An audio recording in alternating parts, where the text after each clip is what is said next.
ଖାଲି ବାଲେଶ୍ୱର ନୁହେଁ କି ଖାଲି ଜଳେଶ୍ୱର ନୁହେଁ, ଏଇଠି ହେଉଛି ବାହୁଲ ମାଛର ଚାଷ। ଏଠି ତିନିଟି ଭେରାଇଟି ପ୍ରକାରର ମାଛ ଚାଷ ହେଉଛି, ରୂପଚାନ୍ଦ, ଚାଇନାପୁଣ୍ଟି, ମିଢ଼। ମୁଁ ଦୀନବନ୍ଧୁ। ଏ ଜାଗା ହେଉଛି ମୟୂରଭଞ୍ଜ ଜିଲ୍ଲା ବେତନଟୀ ବ୍ଲକ ପାଟଳିପୁରା ପଞ୍ଚାୟତ ଅଧୀନରେ ଖଣ୍ଡଦେଉଳା ଗ୍ରାମ। ମୁଁ ବି ଦିନେ ମୂଲ ଲାଗିବାକୁ ଟାଟା ଷ୍ଟିଲ୍ କମ୍ପାନୀ ଯାଉଥିଲି, କିନ୍ତୁ ନିଜେ ରୋଜଗାର କରି ମାଲିକ ବନିବାକୁ ବହୁତ ଇଚ୍ଛା ହେଲା।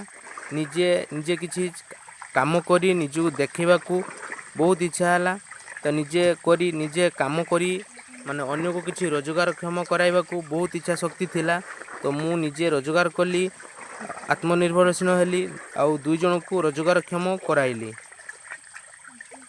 ମଣିଷ ଚେଷ୍ଟା କଲେ, ଉଦ୍ଦିନ୍ନ ଇଚ୍ଛା ଶକ୍ତି ଥିଲେ ହୁଏତ ମୋ ପରି ଜଣେ ସଫଳ ମାଛ ଚାଷ କରି ଉଦ୍ୟୋଗୀମାନ ମଣିଷ ହୋଇପାରିବ। ଏ ଜାଗା ହେଉଛି 1 ଏକରରୁ କମ୍ ଥିବା।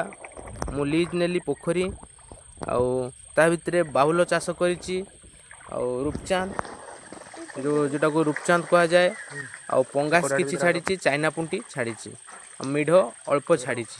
ଆଉ ମିଢ଼ ଏଥିପାଇଁ ଛାଡ଼ିଲି, ବାହୁଲ ଯେଉଁଟାକୁ ଖାଇକି ତା'ର ମୂଳଟା 60% ହଜମ କରନ୍ତିନି, ସେଇଟାକୁ ମିଢ଼ ଖାଇଲେ ଗ୍ରୋଥ୍ ହେବ, ତ ସେଥିପାଇଁ ମିଢ଼ ଛାଡ଼ିଲି।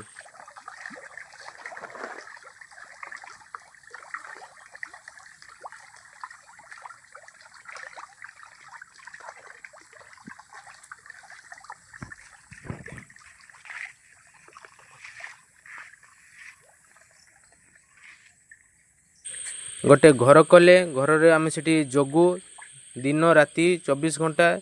ଯିଏ ନା ଯିଏ ଜଣେ ପୋଖରୀ ପାଖରେ ଥାଏ, କାହିଁକିନା ଜାଆଁଳ ଯେଉଁ ଛଡ଼ା ହେଇଛି, ଏ ଜାଆଁଳକୁ ବଡ଼ ମାଛ ଅଛନ୍ତି, ଜାଆଁଳ ବି ଅଛନ୍ତି, ତ କେହି ଚୁରି ନ କରୁ।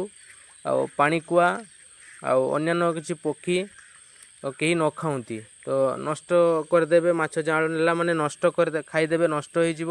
ତ ସେଥିପାଇଁ 24 ଘଣ୍ଟା ଯିଏ ନା ଯିଏ ପୋଖରୀ ପାଖରେ ଜଣେ ଥାଏ।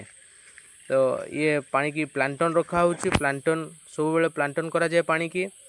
ଆଉ ଜୁ ପ୍ଲାଣ୍ଟନ୍, ଫାଇଟୋ ପ୍ଲାଣ୍ଟନ୍, 2ଟା ଯାକ ଉଭୟକୁ ଆମେ କରୁ। ତ ଏବେ ଫାଇଟୋ ପ୍ଲାଣ୍ଟନ୍ ଟିକେ ଅଧିକ ଅଛି। ଆଉ ଇଏ ହେଉଛି ସେଇ 1 ଏକରରୁ କମ୍ ଥିବା ଲିଜ୍ ନେଇଥିବା ପୋଖରୀ। ତ ମୁଁ ଆପଣଙ୍କୁ ଆଗରୁ ସର୍ଟ ଭିଡ଼ିଓ ପକାଇଥିଲି, ତ ଆପଣମାନେ ଦେଖିଥିବେ ସର୍ଟ ଭିଡ଼ିଓରେ। ତ ଫିଡ଼ିଂ ଟାଇମ୍ରେ ମୁଁ କରିଥିଲି, ସର୍ଟ ଭିଡ଼ିଓଟି ଛାଡ଼ିଥିଲି। ତ ଇଏ ହେଉଛି ସେଇ ପୋଖରୀ।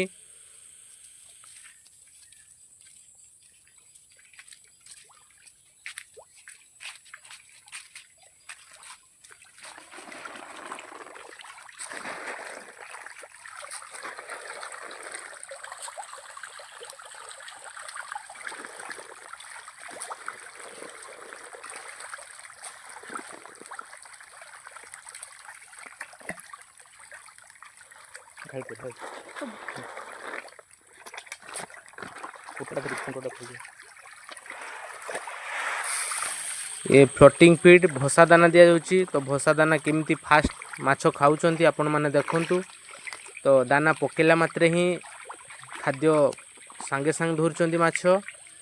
ତ ଆପଣ ପ୍ରଥମ କରି ମୋ ଚ୍ୟାନେଲକୁ ଦେଖୁଥିଲେ ଲାଇକ୍ କରିବେ, ସେୟାର କରିବେ, ସବସ୍କ୍ରାଇବ୍ କରିବେ, ଆଉ ନୋଟିଫିକେସନ୍କୁ ଅଲ୍ କରିଦେବେ।